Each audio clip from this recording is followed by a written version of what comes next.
بہت ساری چیزیں ہیں عقیدے کے بارے میں، خاص کر جب آپ کے آئرہ ادارے کے ساتھ جب ہم ایک گاؤں میں گئے اور وہاں پر مزے کی بات یہ تھی کہ ہم نے عربی میں جب آپ کے دعات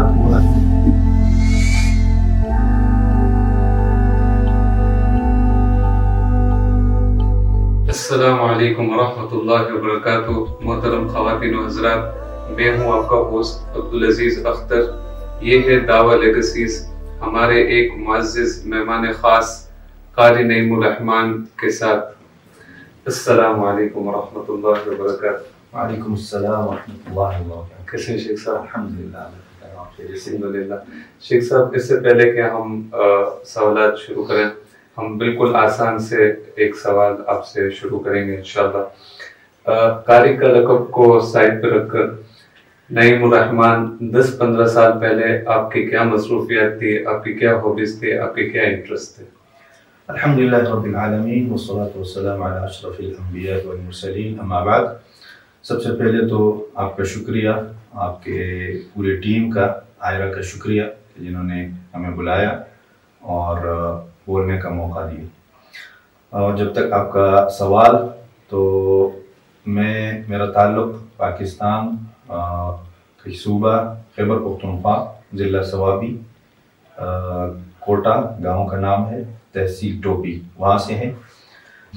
تو 10 سال پہلے، تو جیسے کہ ہر ایک کا ایک خواب ہوتا ہے، تو ہمارے بھائی یہی خواب تھا کہ ہم جو ہے دین کی طرف جو ہے وہ دین کے راستے پہ گامزن ہو اور دعوت اور لوگوں کی خدمت ہو سکے۔ ماشاءاللہ۔ چونکہ آپ نے دعوت کے بارے میں ذکر کیا، تو دعوت یا پھر لوگوں کو بااختیار بنانے کے جذبے کی شروعات کہاں سے ہوئی؟ دعوت دینے کے اور لوگوں کو بااختیار بنانے کی جو صلاحیت ہے اور جو جذبہ ہے یا جو شروعات ہے، وہ بھی تقریباً کراچی سے ہوئی۔ جب ہم جامعہ ابی بکر میں پڑھتے تھے تو اس وقت کچھ ایسی حدیثیں آتی تھی، کچھ ایسے واقعات سننے کو ملتے تھے، پڑھنے کو ملتے تھے مطالعہ میں، تو وہ اندرونی طور پر انسان کو جو ہے وہ تشجیع اور ترغیب دلاتے تھے کہ یہ دین کی دعوت جو ہے یہ انتہائی ضروری ہے۔ اور پڑھنے کے ساتھ ساتھ الحمدللہ یہ کام بھی شروع ہوا اور اب الحمدللہ یہاں پر ہے۔ مزید انشاءاللہ آپ سے گفتگو کرتے رہیں گے انشاءاللہ۔ شیخ صاحب، کوئی یادگار دعوتی تجربہ جو آپ کا سب سے اچھا تجربہ رہا ہو؟ دعوتی یادگار تجربے کے حوالے سے وہ تو اسی ملک ملاوی میں ہی رہا، جب آپ کے آئرہ ادارے کے ساتھ جب ہم ایک گاؤں میں گئے اور وہاں پر مزے کی بات یہ تھی کہ ہم نے عربی میں، جب آپ کے دعات وہ عربی جانتے تھے اور ہم یہاں کے مقامی زبان نہیں جانتے تھے، تو عربی میں نے جو ہے لوگوں کو کچھ دعوتی جو ہے نصائح کیے، نصیحتیں کی، اور لوگوں نے ماشاءاللہ بہت اچھے انداز سے اس کو سن لیا اور آسانی سے مان بھی لیا۔ اور تقریباً اس پہلے وزٹ پہ تقریباً 30 کے آس پاس جو ہے وہ لوگ جو ہے اسلام میں داخل ہوئے، تو بہت اچھا بھی لگا۔ اور کیونکہ ایک نیا، کیونکہ پاکستان میں تو اس طرح ماحول نہیں ہے کہ غیر مسلم ہیں، وہاں تو سارے مسلم ہیں، تو ایک غیر مسلموں میں جو ایک تجربہ رہا تو انتہائی جو ہے اس سے میں مستفید بھی ہوا اور مجھے مزہ بھی آیا، اور مزید آگے مجھے ترغیب ملی کہ نہیں، یہ راستہ یہ اپنانا چاہیے اور اس کام کو آگے لے کر جانا ہے۔ اچھا، ماشاءاللہ۔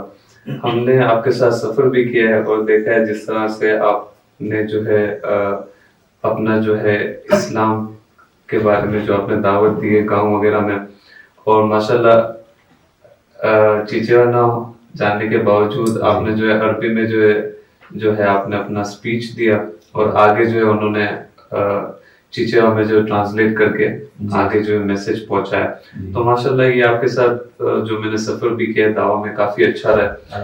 تو مجھے پوچھنا تھا آپ سے کہ جس طرح سے آپ نے آئرہ کا ذکر کیا، تو آئرہ کے بارے میں آپ نے پہلی دفعہ آئرہ کے بارے میں کب سنا؟ اور آئرہ کے بارے میں شروع میں ویسے جب ہم پاکستان میں تھے، کراچی میں پڑھتے تھے، اس وقت بھی نام سنا تھا، لیکن اتنا غور نہیں کیا تھا کہ آئرہ کیا ہے، اس کی کیا کام ہے، آئرہ کا مشن کیا ہے۔ جب ہم تقریباً 4 سال پہلے ملاوی آئے اور مدثر بھائی سے جو ہے ہماری ملاقات ہوئی، تو انہوں نے آئرہ کے بارے میں جو ہے تھوڑا سا تعارفی کلمات کہے کہ ہم یہ کام کر رہے ہیں. تو اس کے بعد میرا شوق ہوا کہ میں ذرا دیکھوں آئرہ کیا ہے، کس طرح کام کرتا ہے. تو جب بھی میں نے واقعہ آپ کے سامنے بیان کیا، وہ مدثر بھائی کی تعارف کے بعد میں گاؤں چلا گیا اور پھر کام دیکھا، الحمدللہ مطمئن ہوا، اور بہت بہترین کام ہے جو آئرہ جو ہے کر رہی ہے. تو بنیادی طور پر تو پاکستان میں ہی سنا تھا، پھر تفصیلی جو ہے وہ یہاں پر ملاوی میں آئرہ کے بارے میں پتہ چلا. شیخ صاحب کوئی پسندیدہ موٹیویشنل جملہ یا حوصلہ افزا قول؟ جی، یہ ایک بہت پسندیدہ اور موٹیویشنل کلمہ جو مجھے اپنے استاد سے ملا، شیخ عمر فاروق حفظہ اللہ، ابھی بھی زندہ ہے ماشاءاللہ. تو میں جب جامعہ ابی بکر میں تھا، چونکہ اسلامک اور سیکولر ایجوکیشن دونوں چلتے تھے، تو میں نے کسی مصروفیات کی وجہ سے یا سیکولر ایجوکیشن کی وجہ سے جب 1 سال بعد میں نے جامعہ ابی بکر کو چھوڑ دیا، اسلامک ایجوکیشن کو چھوڑ دیا. تو پھر ہماری ملاقات ہو گئی ایک دوسرے مدرسے کے پروگرام میں، وہاں پہ شیخ صاحب آئے ہوئے تھے. تو مجھے بہت پیارے انداز سے اسے دیکھا اور بہت پیار سے اس نے 1-2 کلمات کہے کہ اتق اللہ یا نعیم الرحمن، کہ اللہ سے ڈرو اے نعیم الرحمن، اور ترکت العلم واخترت الدنیا، کہ آپ نے علم کو چھوڑ دیا اور آپ نے دنیا کو سلیکٹ کر لیا. تو وہ جو جملہ تھا نا، وہ میرے دماغ میں جا کے لگا، میرے دل میں لگا، اور کچھ عرصہ بعد میرے دماغ نے اس پر سوچنا شروع کر دیا. تو وہی وہ ٹرننگ پوائنٹ تھا کہ وہ اس کے بعد میں واپس جامعہ میں آیا، دوبارہ داخلہ لیا، اور الحمدللہ اللہ کے فضل سے وہ پورا جو تعلیمی سلسلہ تھا 8 سال وہ مکمل ہوا. تو وہ میرے استاد کا جملہ تھا جس کی وجہ سے جو ہے میں دوبارہ اس فیلڈ پہ آیا اور پورا جو تعلیمی سفر ہے وہ مکمل ہوا. ماشاءاللہ شیخ صاحب، اس سے مجھے ایک محاورہ یاد آ گیا کہ انہیں بولتے استاد کے جو ہے وہ چپل سیدھے کر لو تو زندگی سیدھی ہو جاتی ہے. تو ماشاءاللہ استاد بھی ہماری زندگی میں بہت بڑا کردار ادا کرتے ہیں. اور اسی طرح سے ماشاءاللہ آپ کی آواز بھی ہم نے سنی ہے، اتنی اچھی آواز ہے ماشاءاللہ. تو آپ کون سے شیخ کو پسند کرتے ہیں؟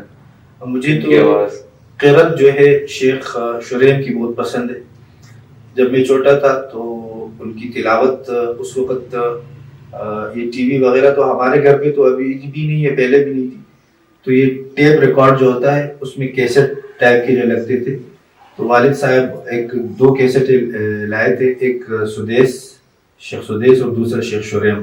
ان دونوں میں جو مجھے پسند تھا شیخ شریم بہت پسند تھا، اس کو میں سنتا بھی تھا، اور اب میں الحمدللہ اس کے طرز میں بھی پڑھتا ہوں. اور ان سے محبت یہ تھا کہ ان کا طرز اپنایا، اور پھر جب اللہ نے بیٹا عطا کیا تو ان کا نام بھی شریم رکھا. ماشاءاللہ ماشاءاللہ. اچھا شیخ صاحب، کوئی اس وقت کوئی کتاب جو آپ پڑھ رہے ہوں، یا پھر کوئی کورس جو آپ کر رہے ہوں، یا پھر کوئی پروجیکٹ جس پر آپ کام کر رہے ہوں؟ کتاب اس وقت جو میں پڑھ رہا ہوں، اور میں ناظرین اور سامعین کو بھی یہ مشورہ دوں گا کہ اس کتاب کا مطالعہ کریں. کتاب التوحید کے نام سے ایک کتاب ہے، تو وہ پہلے بھی ہم نے پڑھا ہے الحمدللہ، اور اب بھی اس کا مطالعہ کر رہے ہیں.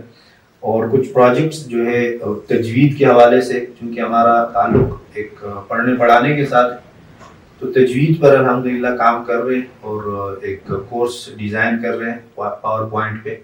تقریباً زیادہ تر 80% ہو بھی گیا ہے، تو اس پہ کام چل رہا ہے. باقی اور بھی پروجیکٹس وغیرہ ہیں جو ذاتی طور پر کر رہے ہیں، جو ویلفیئر سے بھی تعلق ہیں جن کا، تو یہ کچھ کام الحمدللہ چل رہے ہیں. باقی یہاں پر جو تعلیمی سلسلے ہیں، جامعہ تعلیم القرآن، چونکہ وہاں پہ پرنسپل کا عہدہ ہے، تو وہاں پر بھی جو ہے تربیتی اور جو سلیبس کے حوالے سے جو کتابیں ہیں ان پر بھی کام شروع ہے الحمدللہ. اچھا شیخ صاحب، جیسا آپ نے بتایا ماشاءاللہ آپ یہاں پہ مدارس میں پڑھاتے بھی ہیں اور ایک طرح سے جامعہ تعلیم القرآن کے معتمد بھی ہیں، تو اپنی دعوتی زندگی کے تجربات کی بنیاد پر آپ ناظرین کو کیا مشورہ دینا چاہیں گے؟ ناظرین کو بھی یہی مشورہ ہے کہ سب سے پہلے تو دیکھو، اگر ہم دوسروں کو دعوت دیتے ہیں یا اگر ہم دوسرے کو ایک انگلی ان کی طرف کرتے ہیں تو چاروں انگلی ہماری طرف ہے. سب سے پہلے یہ ہے کہ اپنے اوپر جو ہے دھیان رکھیں, اپنے گریبان میں جا کے اگر ہم میں کوئی غلطی ہے ایسی تو وہ دور کرنا چاہیے. اور جیسے کہ نبی اکرم صلی اللہ علیہ وسلم کو نبوت ملی تو اللہ تبارک و تعالی نے آیت نازل فرمائی کہ وَأَنذِرْ عَشِيرَتَكَ الْأَقْرَبِينَ, کہ اپنے اقربا اور رشتہ داروں سے شروع کرے. تو یہی مشورہ ہے اور کہ ہم اپنے گھر سے شروع کریں, پہلے اپنے آپ سے شروع کریں اور پھر اپنے بچوں سے شروع کریں اور پھر آس پاس جو قریب لوگ ہیں ان سے شروع کریں. اور یہ دعوت کا سلسلہ, دعوت صرف یہ نہیں, یہ افضل دعوت ہے کہ آپ غیر مسلم کو کلمہ پڑھائیں, لیکن دعوت کا جو مین مقصد ہے جیسے کہ کنتم خیر امۃ اخرجت للناس تأمرون بالمعروف وتنہون عن المنکر, کہ کوئی بھی برائی ہو اس سے روکنے کی دعوت, کوئی بھی اچائی ہو اس کی طرف رہنمائی کی دعوت, یہ سارے دعوت کے جو ہے نا پارٹ ہے. تو ان سب کو جو ہے ہم نے اپنی زندگی میں اپلائی کرنا ہے, شروع اپنے آپ سے کرنی ہے انشاءاللہ. اور پھر یہ سلسلہ رکنا نہیں چاہیے کہ چلو ہمارا گھر تو ٹھیک ہے, ہم تو اسلام پر عمل کر رہے ہیں, نہیں, لیکن جو ہے آگے بھی لوگ جو ہیں جن کو اسلام نہیں پہنچا یا جن کو ضرورت ہے تو ان تک جو ہے یہ کام پہنچانا یہ اس امت کا کام ہے اور اس امت کے ہر بندے کا کام ہے. کہ بلغوا عنی ولو آیہ, نبی اکرم صلی اللہ علیہ وسلم نے ارشاد فرمایا کہ ایک بھی آیت ہو آپ کے پاس علم ہے تو وہ آگے پہنچ جائے. تو یہی پیغام ہے ناظرین کے لیے کہ خود عمل پیرا ہوں اسلام پر اور یہ دعوتی جو کام ہے یہ دوسروں تک پہنچائے.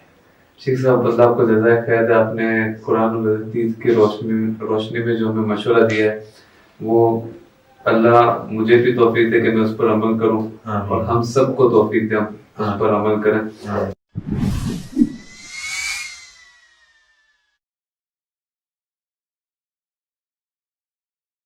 اچھا شیخ صاحب, ایک آخری سوال سے ہم انشاءاللہ اس پوڈ کاسٹ کو ختم کریں گے. وہ بہترین خوبی کون سی ہے, وہ بہترین خوبی آپ کی نظر میں کون سی ہے جو آپ اپنی وراثت پر کے طور پر چھوڑ جانا چاہیں گے؟ اس بہترین خوبی کے بارے میں ہمیں نبی اکرم صلی اللہ علیہ وسلم نے پہلے پیشن گوئی دی ہے اور رہنمائی کی ہے اس امت کو. وہ کیا ہے, وہ ایک حدیث ہے. نبی اکرم صلی اللہ علیہ وسلم نے ارشاد فرمایا کہ اذا مات الانسان انقطع عمله الا من ثلاث, کہ جب انسان اس دنیا سے چلا جاتا ہے, وہ فوت ہو جاتا ہے تو اس کے سارے اعمال وہ منقطع ہو جاتی ہیں, رک جاتی ہیں. الا من ثلاث, لیکن 3 اعمال ایسے ہیں کہ وہ جاری رہتے ہیں. صدقۃ جاریہ, کہ ایک ایسا صدقہ جو اس نے کیا ہو اور وہ صدقہ جیسے کہ کنواں کھودا ہو یا کوئی اور ویلفیئر کا کام کیا ہو, مدرسہ بنایا ہو, مسجد بنائی ہے, ہاسپٹل بنایا ہے, اسکول بنایا ہے, اس بندے کے موت کے بعد بھی جو ہے لوگ اس سے فائدہ لے رہے ہیں. تو یہ صدقہ جاریہ, یہ عمل اس میت کے کھاتے میں یہ جاری رہے گا, منافع یعنی ثواب, اجر و ثواب اس کو ملتا رہے گا. او علم ينتفع به, یا ایسا علم جو لوگ اس سے فائدہ اٹھائے.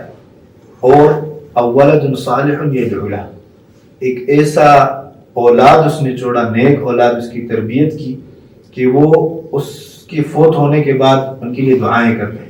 تو میرا بھی یہی کوشش ہے اور الحمدللہ اس پر تقریباً 2 تو جیسے کچھ نہ کچھ اللہ نے علم دیا ہے اس پر جو ہے ہم کام کر رہے ہیں, دوسروں کو منتقل کر رہے ہیں. جیسے الحمدللہ بہت سارے اسٹوڈنٹ فارغ التحصیل بھی ہوئے, حفاظ بنے, اور کچھ الحمدللہ ابھی بنیں گے مزید بھی. موت تک کوشش یہی رہے گی. اور صدقۃ جاریہ, اس پر بھی عمل پیرا ہے, کچھ ویلفیئر کام وہ جاری ہے. اور ولد صالح يدعو له, تو الحمدللہ اللہ نے اولاد دی ہے. کوشش یہی ہوگی کہ اور ٹارگٹ بھی یہی رہے گا کہ ہم ان کو نیک بنائیں اور اس دعوتی کام اور اس مشن کو آگے لے کر چلنے پر لگائے. تو انشاءاللہ یہ بہترین وراثت ہے بندے کے لیے.